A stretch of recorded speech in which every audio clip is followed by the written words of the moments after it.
ఇది నేను ఆయన పక్కన పెట్టుకుని చెప్పాలి. ఆయన నలిగిపోయారు. జైల్లో చూశాను ఆయన. పాపం భువనేశ్వర్ గారి బాధను చూశాను. నేను అనుకున్నాను, అమ్మ మీరు కన్నీళ్ళు పెట్టకండి, మంచి రోజులు వస్తాయని చెప్పిన మంచి రోజులు వచ్చినాయి. వారికి మనస్ఫూర్తిగా వారికి నా హృదయపూర్వక శుభాకాంక్షలు. మీరు అద్భుతమైన పాలన ఇవ్వాలి అందరికీ మనస్ఫూర్తిగా మీకు నేను తెలియజేసుకున్నాను సార్. సో ఇప్పుడు శ్రీ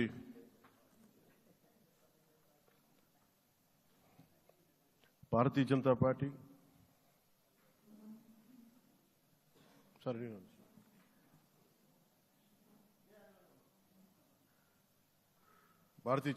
అధ్యక్షురాలు శ్రీమతి దగ్గుపాటి పురంధేశ్వరి గారిని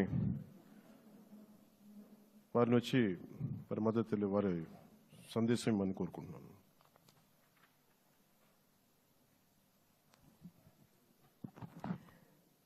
సభాయ నమః అంటూ సభాసదస్సుకు నమస్కరిస్తూ సభాధ్యక్షులు సోదరులు అచ్చెన్నాయుడు గారికి, పెద్దలు నారా చంద్రబాబు నాయుడు గారికి, సోదరులు పవన్ కళ్యాణ్ గారికి, వేదిక ముందున్నటువంటి భారతీయ జనతా పార్టీ, తెలుగుదేశం, జనసేన ప్రజలచే ఎన్నుకోబడినటువంటి మీ అందరికీ పేరు పేరున ముందుగా నా నమస్కారాలు నేను తెలియజేస్తున్నాను. అనూహ్యమైనటువంటి విజయాన్ని మనం సాధించడం